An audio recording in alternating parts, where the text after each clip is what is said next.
Isang mapagpalang araw po sa ating lahat.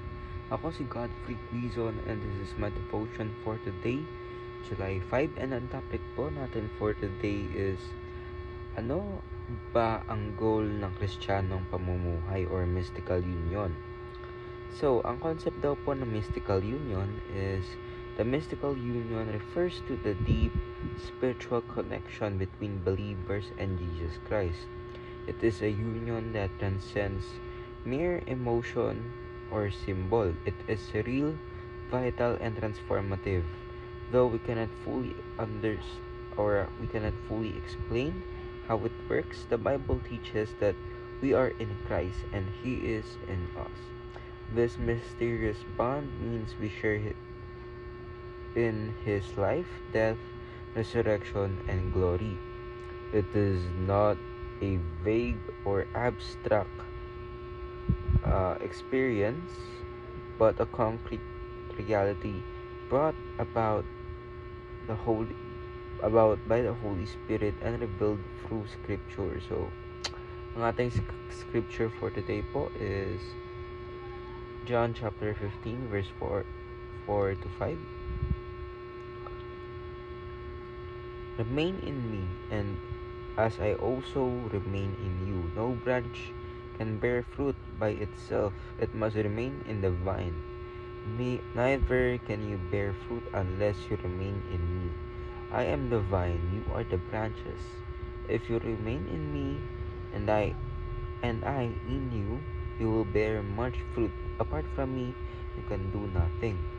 So, ano po ba yung ibig sabihin po dito ng mystical union? Ibig sabihin, yung buhay po nating Kristiyano ay directly connected sa ating Panginoong Jesucristo. Kasi, ito nga po yung center ng paniniwala natin na ang ating Panginoong Jesucristo ang ating Panginoong Diyos na nagkatawang tao para iligtas po tayong lahat at ipakita sa atin, sa ating mga tao, kung paano ba dapat mabuhay ang isang tao. Now, kung tatanungin po natin na kung hindi po pumunta ang ating Panginoon sa Kristo dito para ipamuhay yung tama o yung perfect example to us humans, ano na kaya yung magiging kakalabasan ng earth ngayon kung hindi nag-set ng moral and ethical standard ng ating Panginoong Jesucristo, di ba? Kasi many of us na yung mga hindi pa tayo Kristiyano, lagi po tayo nagtatanong kung paano ba tayo babaguhin ng ating Panginoon. Tapos, yung sagot po is nasa Bible na. Ibig sabihin yung teachings ng ating Panginoong Kristo, ayun po dapat yung magiging basis natin. Kung nagagawa ba natin yun or hindi, or mas nadidipin ba yung relationship natin sa ating Panginoon, at kung mas nadidipin niya yung relationship natin sa ating Panginoon, di dapat mas lalo natin ginagawa yung kanyang mga mensahe or yung mga teachings and yung ipinakita ng ating Panginoong Jesucristo sa atin. So, yun yung mystical union na kung saan nakasentro po yung ating paniniwala, yung ating faith, yung pagbabago natin sa kung ano at sino ang ating Panginoong Jesucristo. And first teaching natin is we are united with Christ in His resurrection. We are united with Christ in His perfection.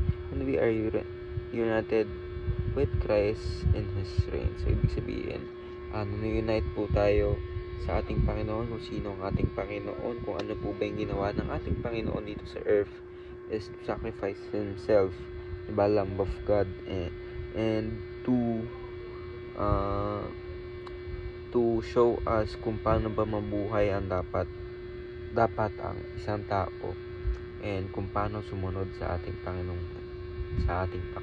And of course, kung niniwala tayo na namatay ang ating Panginoong Kristo sa krus ng Kalbaryo at inaalay po natin ang ating buhay, kung paano rin po siya bumalik o paano rin po siya nabuhay muli, ay ayun din po ang mangyayari sa ating mga believers or mga Christians na naniniwala po deeply sa ginawa po ng ating Panginoong Jesucristo sa atin.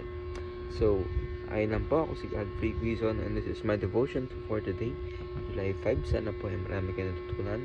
Ayun lang po, and God bless.